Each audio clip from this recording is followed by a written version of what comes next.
Hello everybody, and today we're going to be looking at Ding Liren versus Nepomniachtchi Ian round 10 in the FIDE World Chess Championships. We got Nepomniachtchi Ian at the black with the black pieces and Ding Liren with the white pieces over here. And now we're going to see what Ding Liren played in round 10, which is c4, which is going for the English. I think Nepomniachtchi goes e5 in the previous move, which lets g3 happen. But now f6 happens. F6, I can explain what this move does. It literally weakens when the pawn goes to g3. If the pawn goes to g3, it's knight to c3, the English opening, that with the traditional English opening, and pawn to e5, and then knight to f3. If black pushes, white can literally escape, and then if this white can still literally escape and have this advantage with pawn to f4, f3, trying to attack the center back, and black can do nothing, and it can push and then take. Knight to c6 is happened here, which develops a knight, and then pawn to e4, going all in. Last time we get queen to c2, I think, and then bishop to b4, and then taking the knight, and then taking the knight with the pawn, and then we got this double knight, boom boom, and then I don't know what the next move here was, but I think it's this. Listen, I don't really know. No, I think it's this, and then this, and then this. Yeah, I think that's what Ding planned, like at the previous game. I think the pawn was here. Never mind. Anyways, we got queen. I mean, never mind. What am I saying? But anyways, bishop to c5, developing a bishop. Knight takes e5, getting an early take. Now black can maybe take, and black takes. We get an early tactic where white takes the pawn for the knight. And now pawn to d4 happens, which literally just forks the knight and the bishop here, and then bishop to b4 happens, pinning the knight to the king, so the knight cannot move anymore. Although Ding Liren just takes the knight, doesn't do anything with this, just takes the knight because he can see that black blundered something or something. But anyways, knight to e4 happened here, advancing, and literally he cannot take. The knight can take, believe it or not. See, it cannot take because it's illegal at chess.com. If you're playing chess.com, I think you know it. Because if I move the knight, the bishop will take the king. But anyways, the next move was queen to f3 here, at pressuring this pawn, but not really attacking it because it's defended by the king. And here, being attacked, but it's attacking the knight, which is currently undefended. And now we got this trade, which literally makes an advantage for black right here, because now the pawns are isolated from each other. Why is this a weakness? Well, if the pawns are structured like this, there's no side pawns to support it. There's no side pawns to support this pawn. There's no side pawn to support this pawn. There's no side pawn to support this pawn. Like, these pawns are weak and isolated from each other, which is very bad. And literally, the pawn actually did an inaccuracy. I don't know why it's also an inaccuracy. I don't know. I need help. Okay, queen to g3 played here, and then king to f8, trying to prevent this, trying to guard the pawn here so that the white cannot take the pawn on g7 with the queen. Anyways, bishop to e2, and then pawn to d6. We got this early attack from this pawn. It cannot push because this will be taken. And bishop to f4 happens because it just needs to defend the pawn. Since you cannot push or take, you can actually take, but that will take the center away from you. So like if this and this pawn is more at the center than this pawn, because these pawns cannot go here unless there's like a piece there, which will not happen, by the way. This will just stay here forever and will not go forward. And, the white will not take that still. Anyways, no, wait. The white will take that and go to the center. What? What am I saying? But anyways, queen will take, and then now the queen will be active if it does that. Anyways, we got bishop to f4, defending the pawn over here being attacked right now. Rook to d2, attacking this pawn right here. My arrows are going drunk. What? No, that's impossible. It's here, pressuring the pawn here. If takes happens, we can, I don't know, breach. And anyways, pawn to h5 is a great move. Maybe attacking the queen over here, but overstanding a little bit. Now, Dinglaren, I don't get here that Dinglaren castled here. I don't know why. He just calmly castled here, and yet this pawn is going to bombard the whole thing. But white can just push the pawn if the pawn is here. And queen to here, as I've said, the pawn can push, but I can push back, and now this pawn will be frozen here there. Okay, that doesn't happen. Except this happens. White takes the pawn, and then black takes the pawn back, and then bishop takes the d6 pawn, and we get this very large trade. Like, boom, boom, boom. Where Dingleren is plus 1 point, but look at black's position. Like, if you were to compare what has more material, it's Dingleren. What is material? It's these pieces and these pawns. It has 1 point of material, which means he has 1 pawn of material advantage. So, bishop to e6. Why is white kind of losing? It's better though for the computer. I don't know why.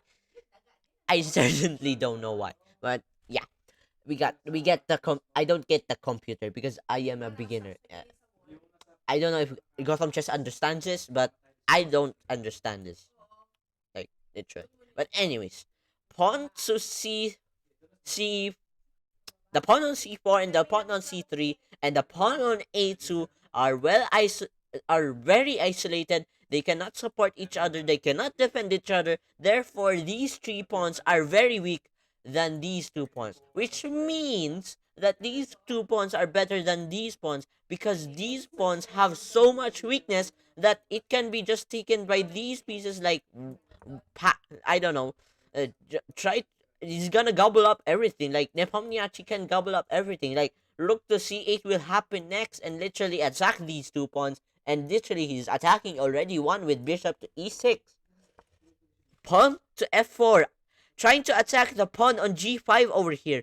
Black can maybe take, but that will activate the rook. So he will not take. And king to e7, attacking the rook. And rook back to d4. And then black takes the f4 pawn. And then rook to f4. Now these pieces are kind of defending this pawn. As you can see, right?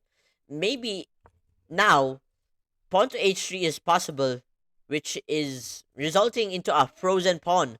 What do I mean by a frozen pawn? It's just a made-up turn by the way by me. But anyways, it's a frozen pawn because the white can push, but this pawn will be stuck there forever until, it can push and maybe make a queen at a future time. I don't know. I let's just see. But anyways, rook to c8 and then rook to c5, trying to rook up and over, trying to make his rook active, and then pawn to a4 and then rook to a5.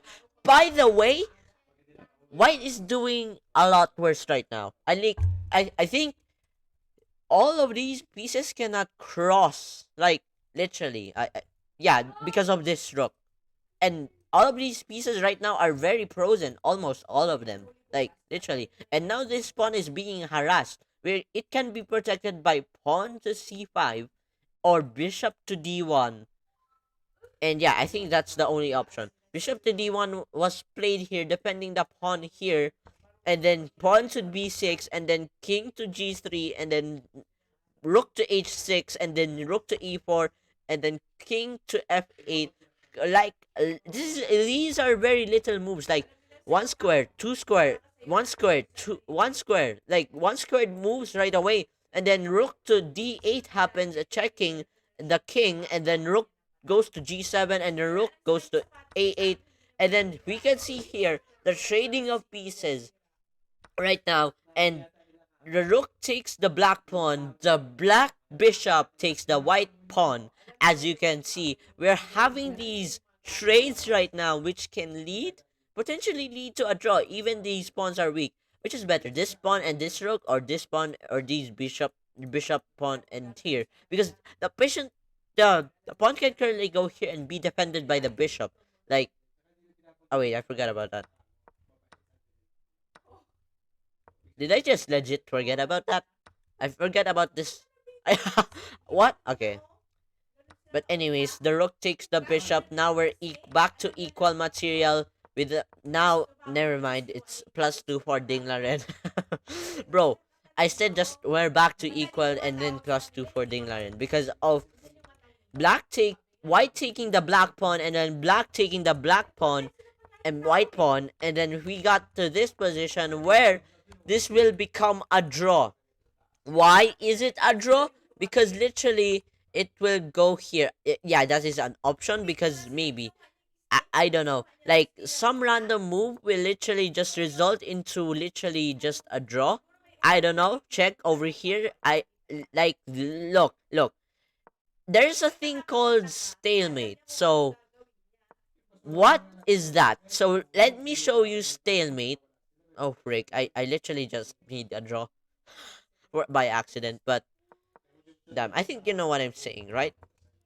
Maybe I don't need to teach it to you. I don't know. I'm just gonna go here, and then the black king can move here, although it can move here. Now the black king has to move somewhere. Now I am gonna show you stalemate.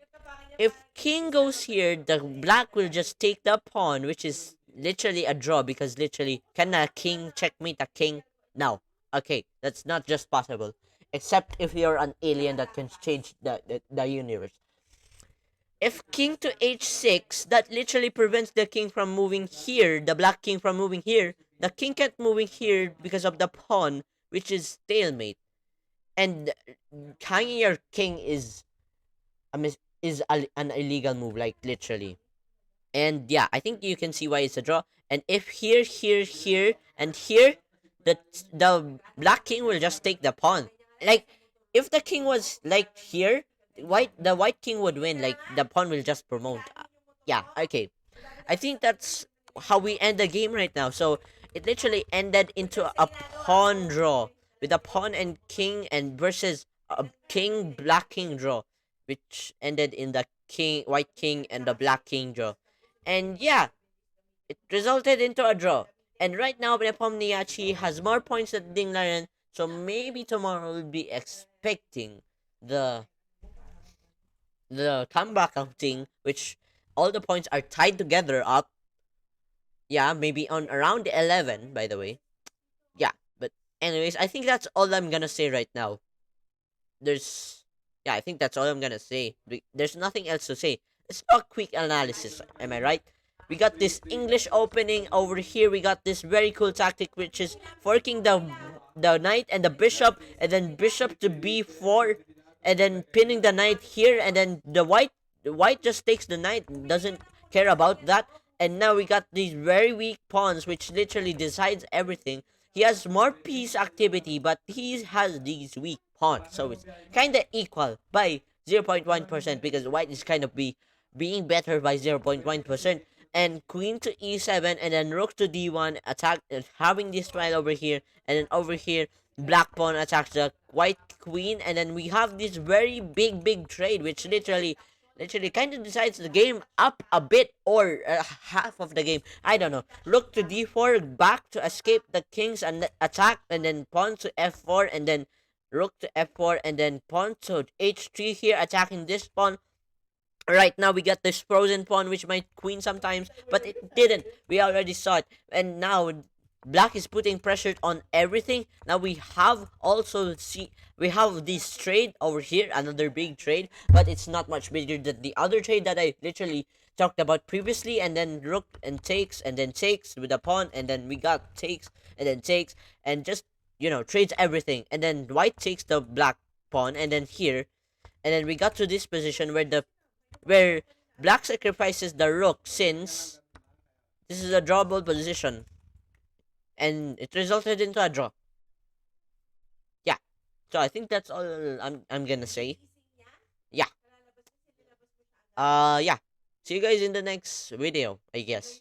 Subscribe and like to make me more videos like this. If not, that's okay.